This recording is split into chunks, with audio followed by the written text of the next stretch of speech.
Europe Soir. Coisa de uma forma fraquejar? Não. For all Americans. Jesle da dalle istituzioni. Ringo kimochi wa yoku wakaru. Laurent Bazin sur Europe 1. Le monde dans votre radio, après la Syrie, on va continuer à voyager, mais en Europe ce soir avec les Chroniques du Monde et Virginie Salmen. Bonsoir Virginie. Bonsoir à tous. On va prendre d'abord la direction de la Pologne, où un petit insecte, mais aussi les décisions du gouvernement de Varsovie menacent la plus vieille forêt primaire d'Europe. Ça inquiète apparemment beaucoup les écologistes notamment. Oui, des tronçonneuses dans la forêt de Białowieża alarment non seulement les écologistes, mais aussi la Cour de justice de l'Union européenne, tout simplement parce qu'il s'agit de la plus vieille forêt vierge d'Europe. Elle date d'il y a 10 000 ans.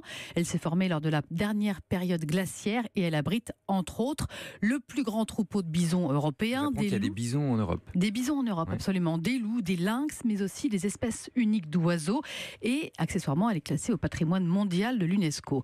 20 km² d'arbres ont déjà été coupés. L'abattage s'est intensifié ces dernières années sur décision du gouvernement polonais. Ça représente presque 2% de la surface totale de la forêt primaire. Et ça paraît pas beaucoup, mais rien que ça prendra des dizaines d'années à la forêt pour se régénérer. Mais alors, si elle est si précieuse, quelle mouche a piqué le gouvernement polonais ? Alors, le feu vert a été donné après une invasion d'insectes, vous le disiez, donc des coléoptères dans les épicéas.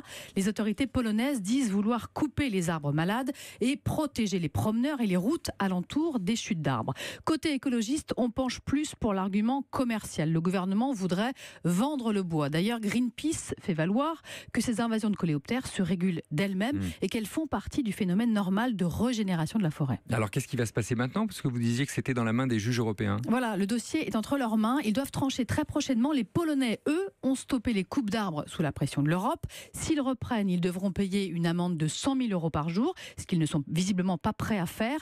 L'urgence maintenant pour les scientifiques, c'est d'empêcher les gardes forestiers de jouer aux bons élèves et de replanter des arbres à l'endroit où les épicéas ont été coupés.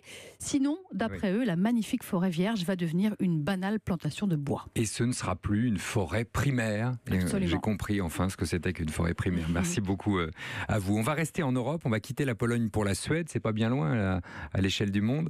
C'est la fête en Suède en ce moment parce que pour la première fois, un restaurant suédois vient de décrocher une 3e étoile au guide Michelin. Bonsoir Frédéric Faux. Bonsoir. Alors, c'est chez vous à Stockholm que ça se passe. Le restaurant en question s'appelle Franzen. À quoi ça ressemble un 3 étoiles suédois ? Alors le restaurant est dans un immeuble du centre de Stockholm, redécoré façon design suédois. Il n'y a qu'un seul menu à 300 € et pour seulement 27 couverts. Le guide Michelin évoque des produits sublimes, une expérience gustative unique et il faudra vous contenter de ça car quand on va chez Björn Franzen, c'est le nom du chef, on ne sait pas ce que l'on va manger. Le menu qui mêle produits locaux et influences japonaises change tous les jours. Alors quelques plats pour vous mettre l'eau à la bouche, un turbo cuit dans son jus d'asperges fermenté, Saint-Jacques mariné au gingembre et au sapin. Bon, on est dans le monde des 3 étoiles, très très sophistiqué. Oui, mais on entend quand même le sapin. Les Suédois, j'imagine, le vivent comme une consécration, non ? Ouais, c'est vrai. Il y a 20 ans, une telle consécration aurait été impensable. La cuisine scandinave, pour beaucoup, se résumait aux boulettes de viande des restaurants Ikea et à des pâtisseries débordant de cannelle. Le chef suédois Magnus Elk me disait récemment qu'un repas gastronomique, à l'époque, ne pouvait se concevoir qu'avec des produits importés, des produits de luxe, comme le caviar ou le foie gras, alors que la Scandinavie dispose d'un terroir exceptionnel. Donc ça, c'est le point vraiment très important, c'est que les Suédois ont redécouvert leur terroir. Effectivement, avec ces poissons et ces produits laitiers, ces fruits et ces céréales qui poussent dans des conditions particulières, avec un printemps très froid et un été aux nuits très courtes. Ce sont ces produits exceptionnels et aussi des techniques ancestrales, comme les marinades, le fumage, qui expliquent ce boom de la cuisine scandinave. Car Björn Franzen n'est pas seul. Il y a aussi Magnus Nilsson, un autre Suédois, ou René Redzepi, du fameux restaurant Noma à Copenhague, qui sont maintenant reconnus dans le monde entier. Oui, et qui lui aussi d'ailleurs, René Redzepi, a 3 étoiles. D'ailleurs, il fait le tour du monde désormais. Il était en Nouvelle-Zélande et en Australie récemment pour faire redécouvrir aux Australiens justement leur terroir. Vous voyez que c'est une recette qu'on cherche un peu partout. Merci beaucoup Frédéric Faux depuis Stockholm ce soir pour Europe 1. Virginie, on va glisser en Inde rapidement. La fraude aux examens est tellement répandue là-bas qu'on demande demande aux élèves de se déchausser à l'entrée des classes, c'est-à-dire oui, pourquoi pour vérifier s'il n'y a pas d'anti-sèche dans leurs chaussures. Ça se passe dans l'état du Bihar, dans l'est de l'Inde.